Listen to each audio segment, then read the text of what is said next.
এই হচ্ছে তারাপীঠ মহাশ্মশান। এই তারাপীঠ মহাশ্মশানই হচ্ছে সিদ্ধপীঠ। এই স্থানে সাধক বামদেব মাকে পেয়েছিলেন এবং শ্রী শ্রী বশিষ্ঠদেবও মা তারাকে পেয়েছিলেন। আর ইনি হচ্ছেন তারা মায়ের সন্তান শ্রী শ্রী বামদেব। জয় শ্রী বাম।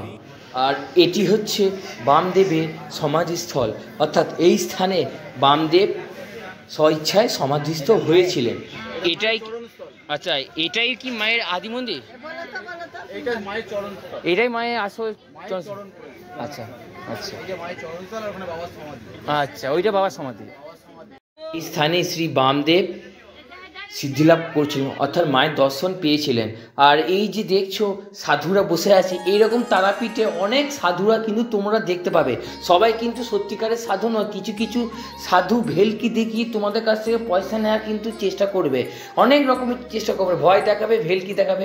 তোমরা কিন্তু সাবধানে থাকবে, অ্যালার্ট থাকবে। কিন্তু হ্যাঁ, তারাপীঠে কিছু কিছু সাধু আছে যারা সত্যিকার আকারের সাধু, তারা কিন্তু সাধারণ মানুষজনের সঙ্গে কথা বলে না।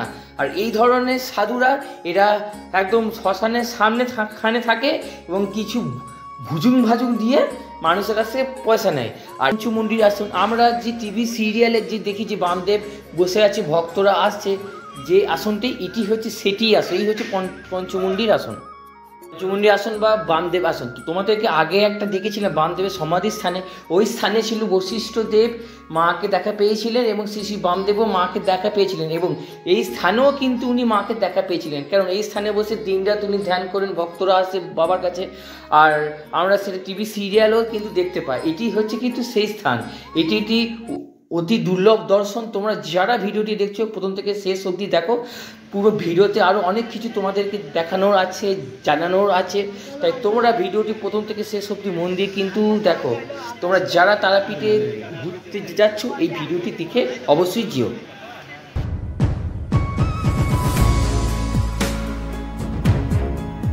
জয় মা তারা, জয় শ্রীবাম। এখন আমি আছি তারাপীঠ মহাশ্মশানে। তোমাদেরকে বামদেবের সমাধিটা দেখাবো, মা তারাকে দেখাবো, পুরো শ্মশানটা ঘুরে দেখাবো। তোমরা শুধু জাস্ট আমাদের সঙ্গে থেকো আর দেখো এই ভিডিওটা। এই হচ্ছে তারাপীঠ মন্দিরের পিছন দিকে গেট, সামনের দিকে গেট ছিল, আর এই হচ্ছে পিছন দিকের গেট। আর এই গেটটার ঠিক নাক বরাবর হচ্ছে, অর্থাৎ সামনাসামনি হচ্ছে এই যে রাস্তা, এটি হচ্ছে তারাপীঠ মহাশ্মশান যাওয়ার রাস্তা। তাই তোমরা যারা তারাপীঠ মহাশ্মশান ঘুরতে যাবো বলে ঠিক করছো, এই গেটটা দিয়ে যাবে। কিন্তু হ্যাঁ, তোমাদেরকে কিছু কথা তোমাদেরকে আমি বলবো এবং কিছু সাবধান বাণী কিন্তু আমি তোমাদেরকে করব, যাতে তোমরা প্রথমে যারা মহাশ্মশানে ঘুরতে আসছো যেন কোনো সমস্যায় না পড়ো, যেন কোনো বিপদে না পড়ো। তো সেই চেষ্টাটাই আমার থাকবে এই ভিডিওতে, সমস্তটা কিন্তু আমি তোমাদের সামনে তুলে ধরবো। তোমরা শুধু আমার সঙ্গে থেকো, ভিডিওটি দেখতে থাকো। আর দেখো, ওটি ছিল গেট, তো গেটটা দিয়ে প্রবেশ করলাম। তো এটি এখন মহাশ্মশানের একদম সামনেখানে গেট। তো সামনে একটি বিরাট বড় একটি আটচালা দেখতে পাচ্ছ, আর এই আটচালাতে বিভিন্ন সাধু সন্তরা তো বসে আছেন। এবং দেখো, এখানে একটি বিশেষ বিজ্ঞপ্তি আছে যে এখানে কিন্তু হোমযজ্ঞ করতে হলে পারমিশন নিয়ে কিন্তু তোমরা হোমযজ্ঞ করতে পারবে, পারমিশন ছাড়া কিন্তু হোমযজ্ঞ করতে পারবে না। তাই এই নিয়ম মেনে তোমরা তারাপীঠে আসো। যদি কিছু কাজ করাতে চাও, হোমযজ্ঞ করাতে চাও, ওই নিয়ম মেনেই কিন্তু তোমাদেরকে কিন্তু করতে হবে। এবং যখন তারাপীঠ মন্দিরে প্রবেশ করবে না, মানে বামদেবের সমাধি স্থানে যাবো বলে ঠিক করবে, এরকম আশেপাশে এরকম অনেক দোকান দেখতে পাবে, যেখানে তোমাদেরকে বলা হবে যে তোমরা এই জুতো জোড়া আমার দোকানের সামনে খুলে রেখে যাও, এবং ওই বামদেব স্থানে যাওয়ার জন্য একটি ধূপদানি বা একটি ধূপের প্যাকেট তোমরা কেনো। শুধু ধূপ নয়, ধূপ, মোমবাতি সব কিছু তোমাদেরকে কেনার জন্য অনুরোধ করবে। তো আমি বলবো অবশ্যই ওখান থেকে কেনো, না হলে ভেতরে গেলে কিন্তু বিপদে পড়তে হবে, কারণ এইখান থেকে ধূপকাঠির প্যাকেটের দাম 10 টাকা, ভেতরে গেলে কিন্তু তার দাম অনেক হাই হয়ে যায় তাই ওখানে জুতো জোড়া রেখে ধূপকাঠি নিয়ে তোমরা ভেতরে আসো। তো ভেতরে এসে শয্যা এইসব জায়গাতে একদম তোমরা দাঁড়াবে না। তো দেখো, যেখানে বিভিন্ন রকমের কাজকর্ম হচ্ছে, অনেক মানুষ আসছে পয়সা দিয়ে কাজ করাচ্ছে, তো এইগুলো খপ্পরে পড়বে না। তোমরা শয্যা চলে যাবে একদম মায়ের স্থানে এবং বামদেবের সমাধির স্থানে। আর এই সামনে হচ্ছে বামদেবের সমাধি স্থল। এখানে তারাপীঠ মহাশ্মশানে এমন একটা জিনিস দেখাতে চলেছি যেটা তারাপীঠের মহিমাকে আরও বেশি গৌরব করে, উজ্জ্বল করে। এখানে স্বয়ং বামদেবের সমাধি স্থল আছে এবং তার পাশে আছে মায়ের চরণ চিহ্ন, এবং ওইটা হচ্ছে শ্রী শ্রী বশিষ্ঠ মুনি এবং শ্রী বামদেবের সিদ্ধস্থান। ওটা দেখো, দুটো মন্দিরই তোমাদেরকে দর্শন করে তোমরা।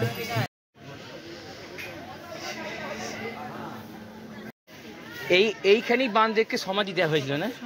মানে মায়ের আরতি পরেই কি এনার আরতি হয়? মানে শ্রী শ্রী বামদেবের আরতি হয়? বামদেব, এই হচ্ছে বামদেবের সমাধি। এখন মন্দিরের গেট বন্ধ, কারণ মায়ের যখন আরতি হয়, মায়ের আরতি পরেই এনার আরতি হয়, তখন কিন্তু গেটটা খোলা হয়। শ্রী শ্রী বামাখ্যাপা বাবার সমাধি মন্দির বা বাবার মন্দির। সাদাপাড়ার যে মন্দিরটি দেখতে পাচ্ছ, ওটি হচ্ছে বশিষ্ঠ আসন মন্দির বা শ্রী শ্রী বামদেবের সিদ্ধ মন্দির। এই স্থানেই বশিষ্ঠদেব ও শ্রী বামদেব প্রথম মা তারা দর্শন পেয়েছিলেন। আর আচ্ছা, এটাই কি মায়ের আদি মন্দির? এটাই মায়ের আসল চরণ। আচ্ছা আচ্ছা আচ্ছা, ওইটা বাবার সমাধি। তোমরা মা তারার চরণ দর্শন করতে চলেছো, তোমরা কতটা সৌভাগ্যবান তোমরা নিজেরাও জানো না। এই যে মায়ের চরণ, এটা এই যে দেখেন দাদা, এই দেখেন মায়ের চরণ। হবে এই হচ্ছে মায়ের চরণ। হ্যাঁ, করে কই মাইনা, কই বাবু, কই সব চালান। এই যে মা তারা, মা জয়, ঠিক আছে। এটা সিঁদুর কি করতে হবে? এই সিঁদুরটা নিয়ে গিয়ে পড়বেন, লাগানা পড়েগা। হ্যাঁ, আর আলতা। তো বন্ধুরা দেখো, আর এখানে আরেকটি মন্দির আছে, এখানে একজনের মন্দির আছে। এটি হচ্ছে সমাধি মন্দির, শ্রী শ্রী বামাখ্যাপার চরণাশ্রিত শ্রী শ্রী নগেন্দ্রনাথ বাগচির সমাধি মন্দির, মানে শ্রী নগেন পান্ডা, আমরা যাকে বলি নগেন পান্ডা, এটি ওনারই একটি সমাধি মন্দির। জয় শ্রী গুরু বামদেব। আজ এখন আমি আছি শ্রী গুরু বামদেবের সমাধি স্থানে। তো আমি একটু ধূপ দেবো ওনার স্থানে, এবং এখানে একটি শ্মশান কালী মায়ের একটি মন্দির আছে, সেখানে একটু ধূপ দেবো।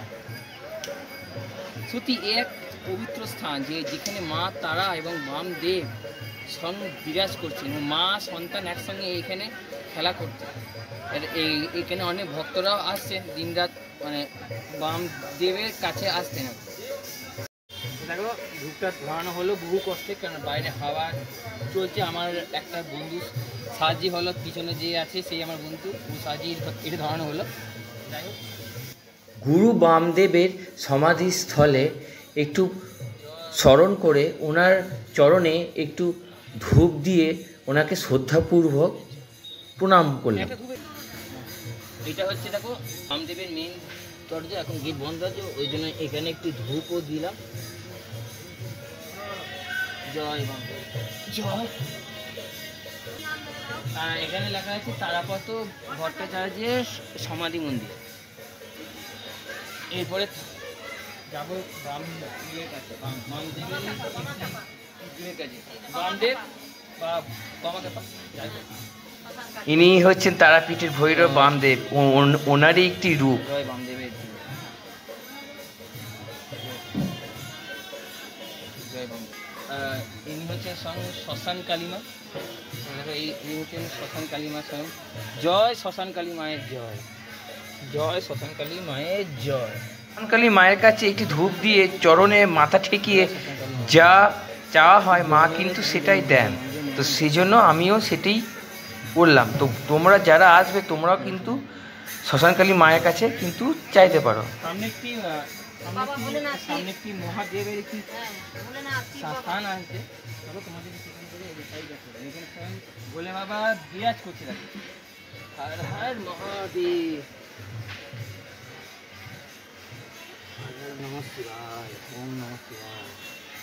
দেবকে ধূপ দেখালাম, মা রক্ষাকালীকে ধূপ দেখালাম, এবং এখানে একটি মহাদেব আছেন, তো মহাদেবকে একটু ধূপ দেখালাম। একটি তুলসী মন্দির আছে, তো সেই জন্য তুলসী মন্দিরে মাতা তুলসীকে স্মরণ করে একটি ধূপও দিয়ে দিলাম। দেখাবো এখনো মহাশ্মশানে এখনো ভিতরে প্রবেশ করিনি, আর এখনো ভিতরে প্রবেশ করবো। তোমরা সঙ্গে থেকো, ঠিক আছে? অনেক কিছু তোমাদেরকে দেখানো আছে। মা তারার ভক্তরা একসঙ্গে বসে গোল করে মায়ের নামে সুন্দর একটি গান করছেন। মহাশ্মশানে বামদেবকে নিয়ে, মা তারাকে নিয়ে সুন্দর একটি গান হচ্ছে। শোনো, গানটা তোমাদেরকে শোনাচ্ছি এবং দেখাচ্ছি।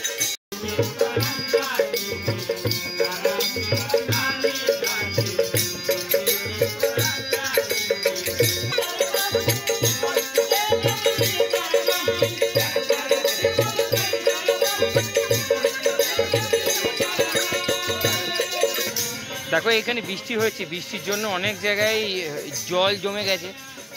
এটা পুরোটা কিন্তু গভীর মহাশ্মশান। এখানে বিভিন্ন রকমের তান্ত্রিকরা, সাধু বাবারা দেখো বিশ্রাম করছে। কত কঠিন সাধনা এনাদের।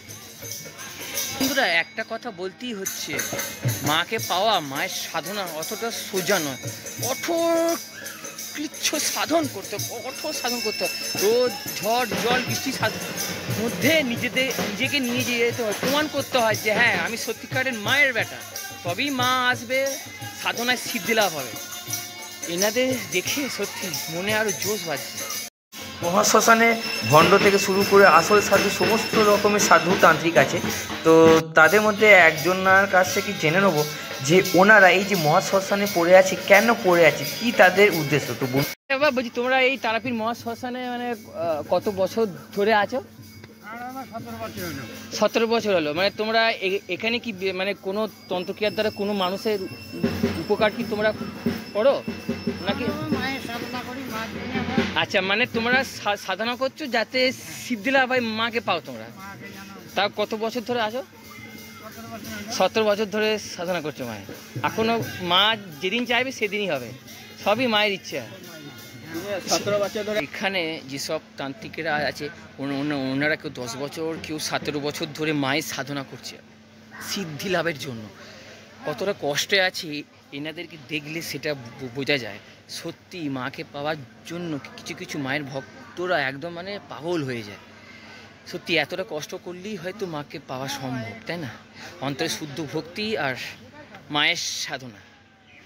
বন্ধু, তারাপীঠে সাধু তো আছে, আসল সাধু আছে, নকল সাধু আছে। কিন্তু তোমাদেরকে বলবো নকল সাধু হতে সাবধান। কারণ আমি আর আমার বন্ধু যখন এই তাঁবুগুলোর পাশ দিয়ে যাচ্ছিলাম, তো একটি তাঁবুর ভেতরে কিছু সাধু ছিল। আমাদেরকে ওরা ডাকলো, ডেকে একটি কয়েন দিল, বলে এই কয়েনটা নাও আর আমাদেরকে কিছু খাওয়া।